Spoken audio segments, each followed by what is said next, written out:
اصل سوال یہ ہے کہ فدق کیا ہے، اس کی اراضی کیا ہے، بالخصوص اس کی آمدن جو ہے سال کی کیا ہے؟ کیونکہ ابھی پچھلے دنوں میں ایک کلپ جو ہے وہ دیکھ رہا تھا ایک مولانا صاحب کا، وہ کہہ رہے تھے کہ ہمارے استاد شیخ الاسلام مدینہ گئے تھے، عبدالستار تونسوی کسی مناظر کا نام لے رہے تھے، تو وہ تو کہہ رہے تھے وہ تو 2 کھجوریں تھیں جس کے اوپر آپ نے جو ہے وہ اتنا اختلاف کیا ہوا ہے اور آج تک جو ہے آپ بحثیں کرتے چلے آ رہے ہیں، یہ 2 کھجوریں تھیں، اس کا کوئی مسئلہ نہیں تھا۔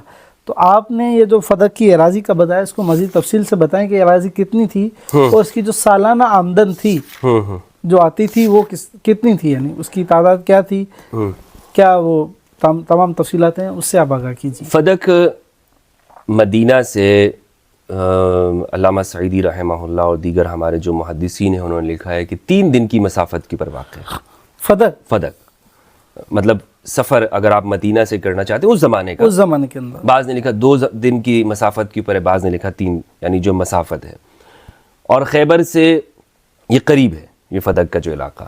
آج کے حوالے سے جو وہاں پر لوگ کہتے ہیں کہ فدق کی جو حدود ہے یہ اس کا نام و نشان مٹ گیا ہے، کیونکہ اتنے زمانے میں تغیرات ہوئے تو وہ علاقہ اصل میں وہ نہیں ہے۔ لیکن جو علماء ارضیات ہیں، جو ماہرین ہیں، وہ یہ کہتے ہیں کہ جو سعودی عرب کے اندر الحویت نام کا جو علاقہ ہے وہ فدق ہی ہے بیسیکلی۔ اس کا خود فدق کا رقبہ کتنا ہے، علامہ سعیدی رحمہ اللہ اور دیگر جو ہمارے حضرات ہیں اہل سنت کے، وہ یہ کہتے ہیں کہ اس کی آمدن وہ خود اس بات کو بیان، ہاں بعض نے 30,000 دینار سالانہ لکھی ہے اور 70,000 دینار سالانہ تک یہ آتی ہے، 30 سے 70,000 کی فدق کی جو آمدن تھی سالانہ صحیح 70,000 دینار فدق، صرف فدق کی ہی آمدن ہے، صرف فدق کی، خیبر یا مدینہ کے جو صدقات ہیں وہ اس کے علاوہ ہیں، وہ اس کے علاوہ ہیں۔ تو اب اس 70,000 دینار کو اگر آپ اس کو کیلکولیٹ کرنا چاہیں اور آپ کو پتہ ہو کہ بھائی کتنی بڑی آمدن ہے، تو ایک جو دینار ہے اس میں آپ یہ دیکھیں کہ ابھی جدید زمانے کے اندر آپ اگر گوگل سے بھی پوچھتے ہیں تو 4.25 گرام وہ سونا وہ جو ہے وہ اس کا ایک دینار ہے، ٹھیک ہے، اور یعنی 1 تولہ جو ہمارے ہاں جو قیرات کا ہوتا ہے سونا، 22 قیرات کا اگر ہم یہ کریں، اور دینار جو ہے وہ 22 قیرات کا بنایا جاتا تھا، 24 کیرٹ کا نہیں تھا، 22 قیرات کا، تو 3 دینار وہ تقریباً ہمارے ہاں جو اس کو مجموعہ ہم کریں تو وہ 1 تولہ بن جاتا ہے۔ 1 تولہ کی قیمت آج کل ہمارے ہاں کتنی ہے؟ اچھا جی، یعنی 3 دینار 1 تولہ کی قیمت کے، 1 تولہ کی یعنی قیمت اس زمانے کے 3 دینار آج کے دور کا 1 تولہ سونا، 1 تولہ سونا ہے، اور جس کی آمدنی تھی 30,000 دینار،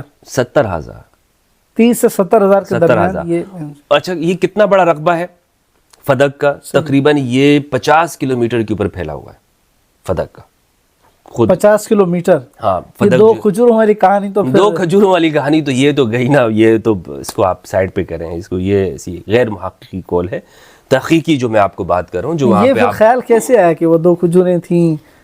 یہ یعنی لازماً یہ بھی تو کہیں کی پیداوار ہے نا، یہ ہمارے ہاں۔ آپ تو ابھی ماشاءاللہ سے عمر کی سعادت نصیب کر کے آئے ہیں، تو آپ خود بھی تو اس کا جائزہ لے کے آئے ہوں گے، یہ 3 کھجوریں تھیں کہیں پر آپ نے دیکھی؟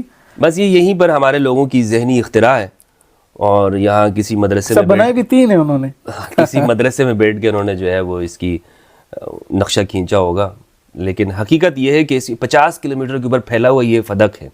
اس کی جو آمدن جب علماء لکھ رہے ہیں کہ 70,000 دینار تھی، تو بھائی وہ ایک کمرے کے اندر تو نہیں ایک ٹوکرے سے نکلتی تھی کھجوریں نا، وہ بڑے رقبے کے اوپر ہوگی، ظاہر ہے۔ کراچی کا جو حدود اربعہ ہے آپ گوگل سے پوچھ لیں تو تقریباً 52 کلومیٹر بنتا ہے کراچی کا، یعنی گویا فدق اس زمانے کا آپ یہ دیکھیں کہ اس زمانے کا کراچی، اگر کراچی کو ہم اس زمانے میں لے جاتے ہیں تو وہ صرف حجاز کے اندر نہیں رہتا ہے بلکہ وہ یمن تک چلا جاتا ہے۔ یہ بات بالکل سمجھ سے باہر ہے کہ یعنی آج تک یہ ہمیں تو نہیں بتایا گیا کہ فدق کی اراضی کے متعلق وہ کتنی بڑی ہے، کیسے یہ پھیلی ہوئی ہے۔ آپ کہہ رہے ہیں کراچی جتنا تھا فدق، اس لیے ہمیں نہیں بتایا جاتا کہ مولانا صاحبان جو ہے نا وہ اسے چونکہ وہ کھجوروں کی حد تک ہی میٹھی نہیں، میں معذرت چاہتا ہوں دونوں طرف سے، یعنی شیعہ سنی دونوں طرف سے اس کو کبھی تفصیل سے نہیں بیان کیا گیا، چلو انہوں نے تو بیان نہیں کیا ٹھیک ہے، لیکن شیعہ علماء کی طرف سے بھی اس تفصیل کے ساتھ، مجھے شیعہ علماء کا نہیں پتا، حتیٰ جو ہے جو آپ وہ کیلکولیٹ کر رہے ہیں کہ 70,000. اچھا آپ اس کی آمدن کو کیلکولیٹ کریں، اس کی آمدن کا آپ تخمینہ لگائیں. یعنی میں نے آپ کو بتایا کہ 3 دینار 1 تولہ بنتے ہیں، ٹھیک ہے، اور تقریباً یہ 70,000 جو دینار ہیں ان کا آپ اگر تولے کے حساب سے نکالیں تو 17,000 تولہ سونا بنا ہے. 70,000 کو 17,000 تولہ، 17,000 تولہ. اب آپ 17,000 تولے کی آمدن اس کو پاکستانی روپیز میں آپ کنورٹ کر دیں تو اربوں میں جائے گی رقم، اربوں میں جائے گی، تقریباً کوئی 7 ارب روپے بنتے ہیں. سالانہ 7 ارب کی 7 آمدنی ارب صدق روپے کی تھی. پاکستانی. یہ میں کم کر کے بہت منیمائز کر رہا ہوں، میں اس کو زیادہ میں اس کو بیان نہیں کر رہا تفصیل سے آپ اس میں دقیق ہوں. ہاں نہیں کر رہا ہوں. مدینہ کی آمدن الگ ہے، خیبر کی الگ ہے، اور وہ صدقات مدینہ جو الگ تھے یا جو مخیریق کے جو باغات ہیں وہ الگ ہیں. یعنی اس کو اگر یوں کہا جائے کہ پوری جو حکومت کے نظامات تھک جائے گا جو ہے نا آپ کا اس کو شمار نہیں، اگر اس کو یوں کہا جائے کہ پورے جو خلافت کے یا پورے جو اتنی بڑی آمدن تھی کہ اس سے پورے نظام چلایا جا سکتا ہے، نظام اس سے پورے ممالک چل سکتے ہیں. یعنی جیسے آج کل کراچی کے لوگ خیال کرتے ہیں کہ انہی کی ٹیکسز سے پورا پاکستان چل رہا ہے، تو گویا ایسا ہی تھا. ایک بڑی آمدن تھی وہ. تو اس میں آپ یہ دیکھیں کہ اس کو اس کا مطالبہ کیا ہے حضرت فاطمہ سلام اللہ علیہ. اب سوال یہاں پر یہ پیدا ہوتا ہے، اور یہ بہت بڑی ایک یہاں پہ بعض افراد نے اس کو سوال کو یہاں پر اٹھایا ہے کہ فدق خیبر جو ہے وہ 7 ہجری میں ملا ہے. صحیح. بعض حضرات یہ کہتے ہیں کہ یہ رسول اللہ صلی اللہ علیہ وآلہ وسلم نے اپنی زندگی میں ہبہ کر دیا تھا. صحیح. یعنی حضرت فاطمہ سلام اللہ علیہ. یہ روایت بھی ایک موجود ہے، اس سے بھی استدلال کیا جاتا ہے مسند ابی داؤد طیالسی کے اندر. ہاں، لیکن میرا جو موقف ہے وہی جو بخاری کے اوپر یا صحیح مسلم میں کہ یہ ہبہ کے بجائے یہ بطور ورثے کے حضرت فاطمہ سلام اللہ علیہ نے مانگا. کیونکہ وہاں پر ایک سوال پیدا ہوتا ہے. وہ سوال یہ کہ تبوک ہوا ہے 9 ہجری میں، اور تبوک کو قرآن مجید نے ذات العسرہ کہا ہے. صحیح. ٹھیک ہے. ہمارے استاد علامہ سعیدی رحمہ اللہ نے اس سوال کو اٹھایا، اور یہ سوال بڑا ویلڈ ہے کہ اگر ہم اس کو مان لیں کہ یہ ہبہ ہے، گفٹ ہے، تو اس میں پھر ہمیں یعنی اس لشکر کے انتظامات میں پھر آپ یہ دیکھیں کہ ہمیں کسی اور آمدن کی ضرورت نہیں پڑتی ہے. فدق ہی اتنا کافی ہو جاتا ہے یا مدینہ کے اموال اتنے کافی ہو جاتے ہیں کہ ایک پورا لشکر اس سے تیار ہو جاتا ہے. پھر رسول اللہ صلی اللہ علیہ وآلہ وسلم کو یہ پھر یا چونکہ اہل البیت رسول سے جدا نہیں ہیں، صحیح، تو وہ پھر ضرورت نہیں پڑتی ہے کہ آپ یہ کہیں کہ تم بھی مال لے آؤ، فلاں سے بھی کہا جائے کہ لے آؤ. وہ ایک لشکر ہی کافی اس لشکر کو سنبھالنے کے لیے. قرآن مجید کی جو آیت ہے وَآتِ ذِی الْقُرْبَىٰ حَقَّهُ، اس کے ذیل میں اس کی تفسیر میں بیان کیا جاتا ہے کہ سیدہ کو ہبہ کیا گیا. ہاں یہ بیان کرتے ہیں نا، لیکن ہمارے نہیں یہ کتابوں کے اندر مسند ابی داؤد، لیکن وہ فٹ نہیں بیٹھتی یہاں پر بات. یعنی متن کے اعتبار سے آپ کہہ رہے ہیں ہبہ والی بات جو ہے نا، نہیں واقعات کے حالات اعتبار سے بھی ہم دیکھیں، یعنی تاریخی اعتبار سے. مطلب آپ یہ دیکھیں کہ اس میں آپ مجھے بتائیں کہ کتنے اس فدق میں سے آپ صلی اللہ علیہ وآلہ وسلم نے کتنا مال لیا. آپ نے کہا کہ ٹھیک ہے صحیح ہے، اس میں سے یہ کافی ہے ہمارے لیے. صحیح. کچھ ہمیں نظر آتا ہے؟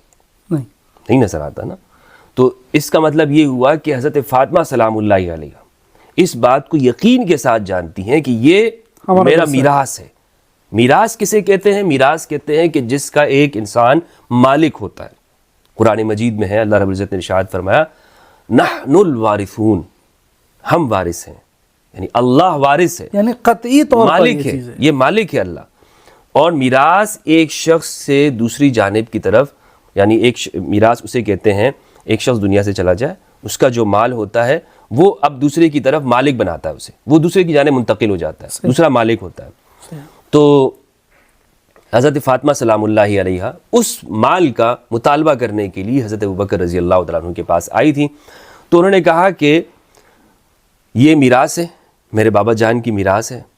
اور کون کون سی چیزیں ہیں بتایا میں نے آپ کا حوالہ آپ اگر دے دیں. صحیح بخاری کے اندر ہے، صحیح بخاری کے اندر یہ روایت ہے، تو 4240 کے اندر بھی ہے کہ حضرت فاطمہ سلام اللہ علیہ یہ جو 3 مطالبات آپ کہہ رہے ہیں مدینہ کے باغات تھے، اور یہ بھی بخاری کے اندر، بخاری کے اندر ہے، مسلم کے اندر ہے موجود. آپ اس کا حوالہ اسکرین پر دے دیجیے. ضرور انشاءاللہ یہ اس کی حوالہ چل جائے گا. یعنی یہ تو ہمارے ہاں مسلم ہے نا کہ صرف فدق کا نہیں مانگا ہے. نہیں، کیونکہ بحث جو ہوتی ہے وہ فقط فدق کی ہوتی ہے. فدق کے علاوہ جن اموال کا آپ ذکر کر رہے ہیں، مثال کبھی بھی یہ نہیں کہا کہ خطبہ یعنی قضیہ فدق کے علاوہ بھی کوئی چیز تھی، جبکہ آپ کہہ رہے ہیں کہ چونکہ اتنی بڑی پراپرٹی تھی تو چھوٹی کہ پراپرٹی وہ ساری چیزیں اس میں ضم ہو گئی، وہ ساری اس میں ضم ہو گئی. لیکن بعض لوگوں نے صرف اچھا بعض لوگ اس کو فدق فدق پڑھتے، فدق نہیں ہے لفظ، فدق لفظ ہے. فدق ہاں یہ لفظ جو ہے نا فدق کا لفظ ہے صحیح جو عربی زبان کے اندر ہے، اور بڑی پراپرٹی ہے تو وہ اس چھوٹی چھوٹی چیزوں کو سارا اس نے اپنے وہ ہائی لائٹ نہیں ہوتی، وہ ہائی لائٹ نہیں ہو گیا. صحیح ٹھیک.